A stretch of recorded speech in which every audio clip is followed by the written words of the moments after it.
of the states may, even without any corrupt views, sometimes imagine it is necessary to sacrifice those interests to the rights of a private man. The point is, Adam Smith also realized that if you were to merge judicial power to that of the executive or the legislature, you run the risk of compromising on the basic premises of a liberal society. Rather than taking this approach to describe separation of powers, which is actually the traditional approach which legal scholars would fall back on, I am an economist, and economists are very uncomfortable with such institutional arguments, so it may be useful to develop a more functional justification for separation of powers. And this can be done by applying the concept of transactions costs to understanding the institution of the state.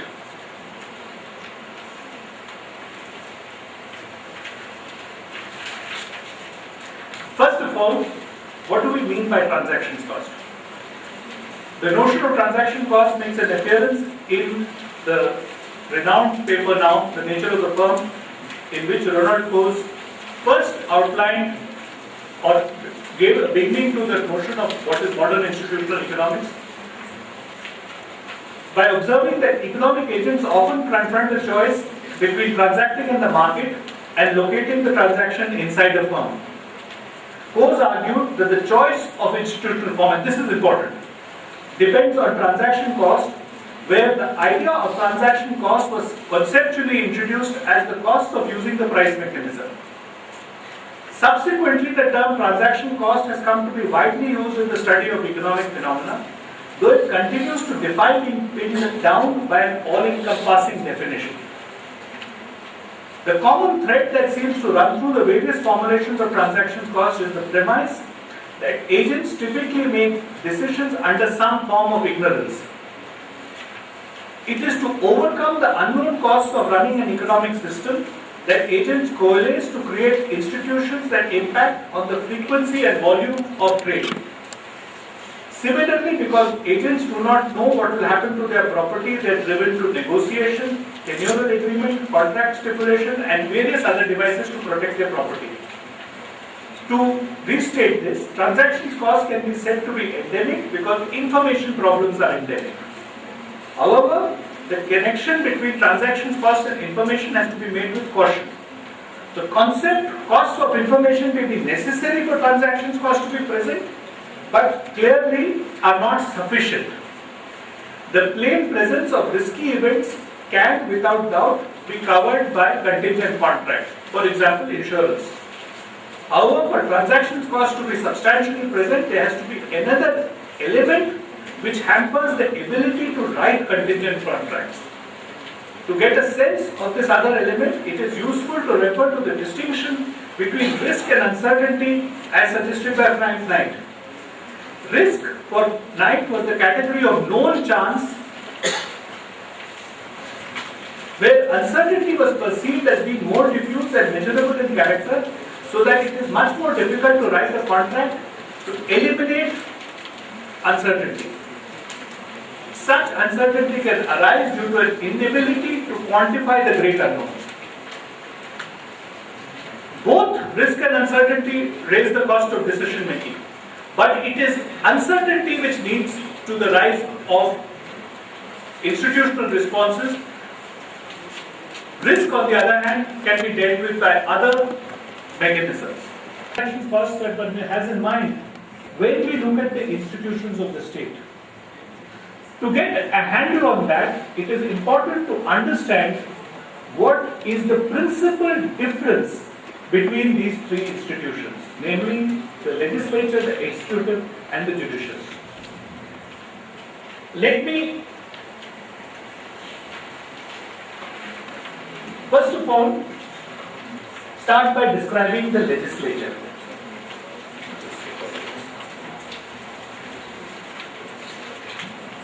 The legislature is uniquely structured. In most modern societies, through elected representatives. The idea being that elected representatives encapsulate in themselves a measure of average preferences of the constituencies which elected them. Thus, the combined statement of the preferences of elected representatives gives an indication of the distribution or some measure of the distribution of preferences in society as a whole. Notice in this, I am not asking for altruism, I am not asking for honesty on part of the legislator, elected representative. He seeks to push his preferences. But because he has to come through a process of election, which, if certain conditions are met, will enable the people to choose a representative who is closest, whose preferences are closest to their own. This allows the legislature to describe social preferences, albeit through some representative average or, if you like, statistic as represented through the legislators. The executive, on the other hand, is a structured organization with a character of incentives and costs which enable it to take technical decisions in the face of incomplete information. I'm not going to spell out the executive more than that, that's about all that needs to be said. Now we turn to the judiciary. The judiciary is, if you think about it in this functional terms, is a set of procedures and processes designed to garner private information from contesting parties in a manner which is in conformity with various rules of evidence and procedure. The basic premise of the judiciary is rules of decision making which allow you to combine such permit the disclosure of such private evidence and to combine such private evidence in a manner to achieve outcomes which are fair. So, if you were to think of these institutions functionally, you recognize that each one of them has in its structure and design elements to deal with different problems created by, if you like, the collective ignorance of society. In one case we are talking about the distribution of preferences, in the other case we are talking about private information, and in the third case we are talking about specific technical skills embodied in people who have training and knowledge. This schematic separation, crude as it may, then makes an argument for the separation of powers in addition to the structural reason outlined earlier as a functional purpose in promoting efficiency. Legislatures arose at a point in our history when communications were very difficult. It was very difficult for people to share their own requirements and preferences. Travel was expensive. So you used to elect a representative to go and speak on your behalf in faraway places and be a member of the legislature.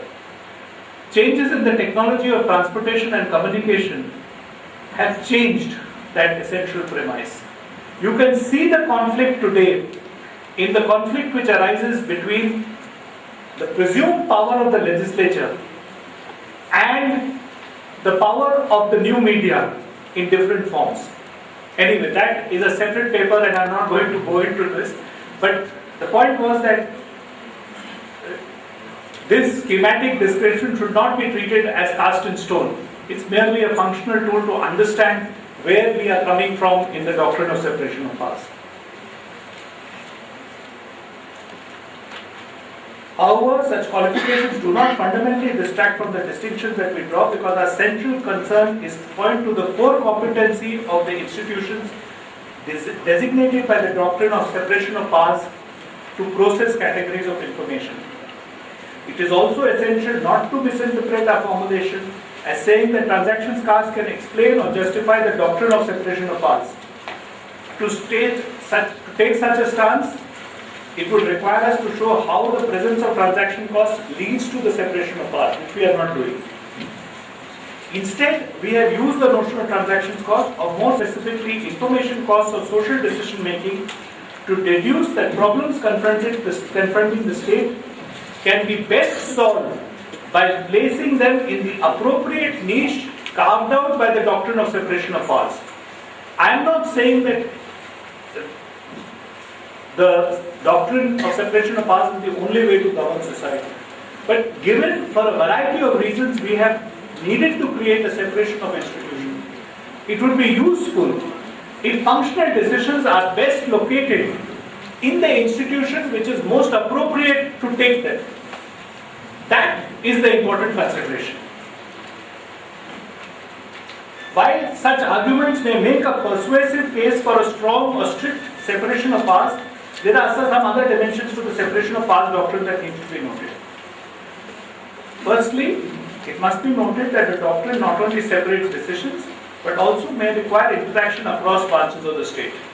Because frequently, decisions are multifaceted and require multiple levels of information processing of different types.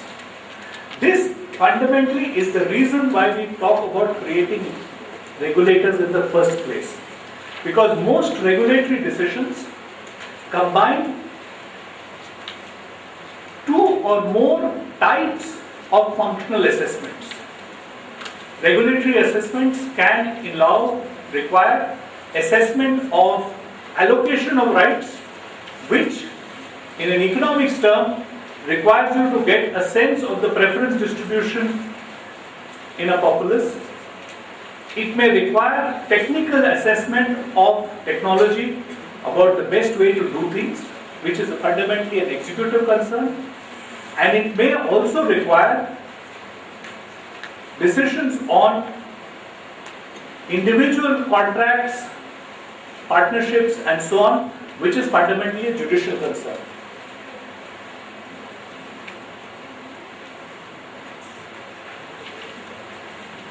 Now, given that specific decisions can have a multiplicity of informational elements, these would require coordination across these functional agencies.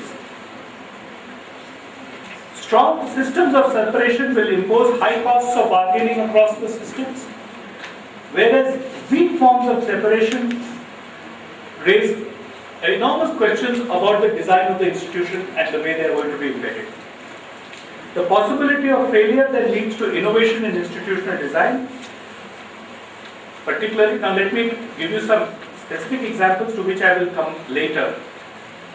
When we create weak institutions where we merge across functional elements, we potentially create problems for ourselves. I will be illustrating some of these problems and issues in how we use separation of powers, not in a general theoretical schema as I have done up to now, but by referring to specific case studies. But before I do that, I would like to start with a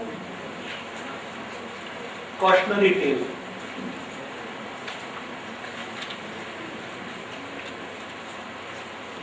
To locate my cautionary tale, let me explain where are we going.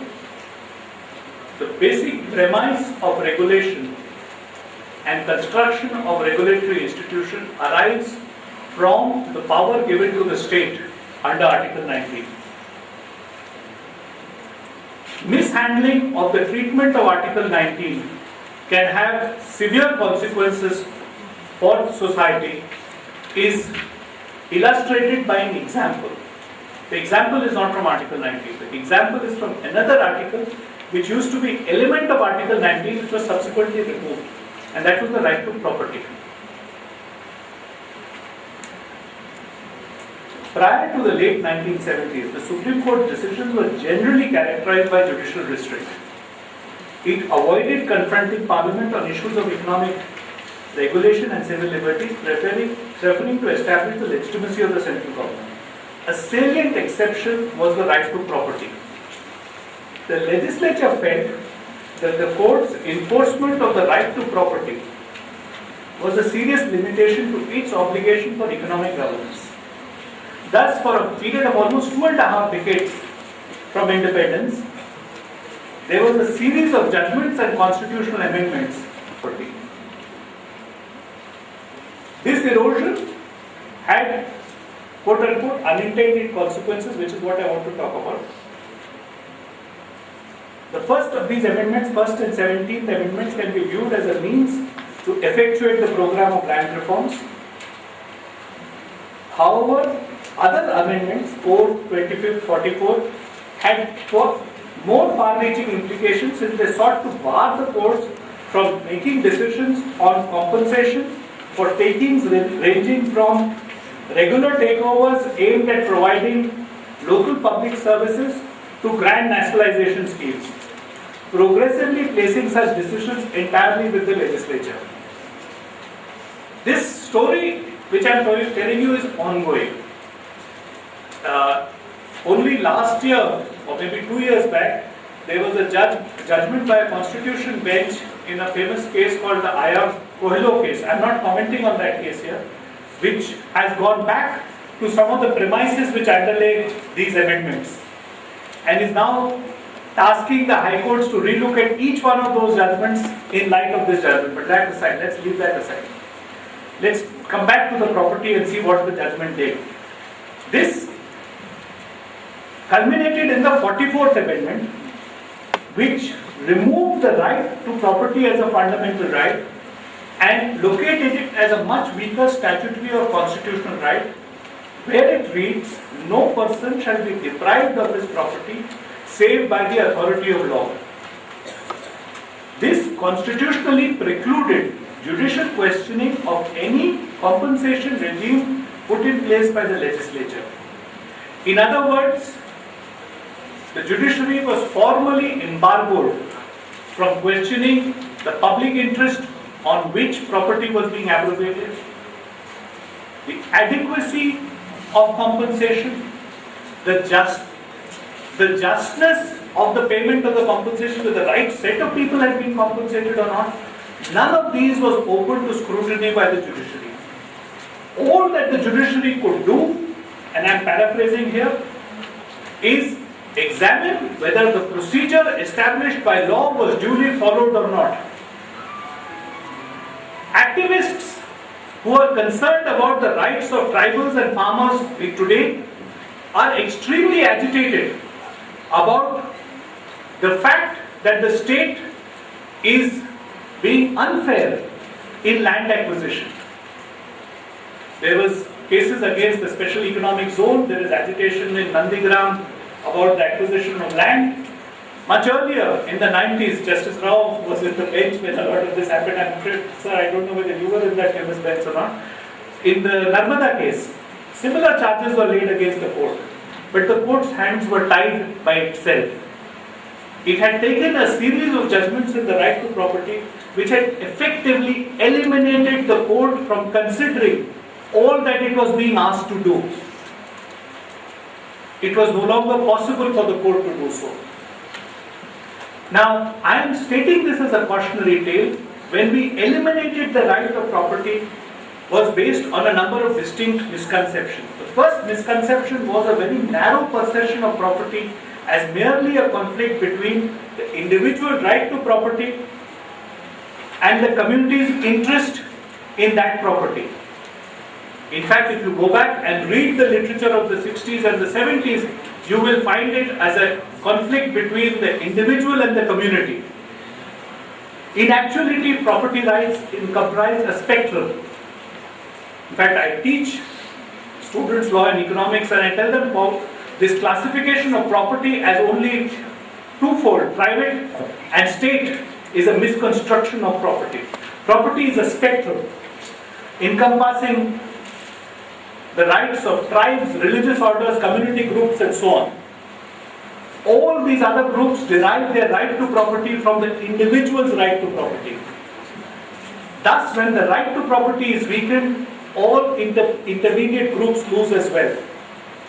What happened was, when we removed the individual's right to property from the constitutional rights, we also weakened all these intermediate groups. And the argument had been that if just compensation were to be paid, it would hinder actions in the greater common good. But unfortunately, we did not permit public interest to be judicially scrutinized. So West Bengal government can say setting up a factory by the Tatas is in public interest. And you cannot challenge it because the determination has been made by the legislature.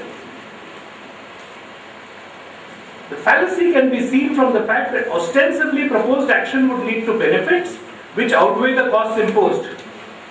If this were the case, it is only right that the beneficiaries share these gains with the losers to ensure that no one is made worse off. The reason why this does not happen is that both the executive and the legislature know that these benefits are in fact illusory. This was the spirit of the argument in the Narmada case, which unfortunately, by law, the court was not in a position to go into. They simply were not permitted to do so. By the law, they themselves had helped create. I am bringing this out by pointing out that there is at work something which we call the law of unintended consequences.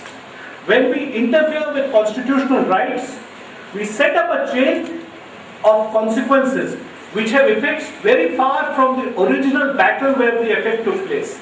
It is not the zamindar, it is not the large landowner who is now losing, it is the poor share tenant who is being affected, who is unable to derive any right. That is why the doctrine of separation which I am talking about is not rooted in any rosy-eyed view of benevolence. Please understand that, that's an important element to this. Now I will turn to some of the key debates on which the doctrine of separation today is engaged. I will be short, I have already taken half an hour to spell out some of the key elements. What is not often appreciated by most lay people, that the most bitter battles in the Supreme Court after the field of property are taking place in the field of education. The power, anyway, this part is okay. There has been recently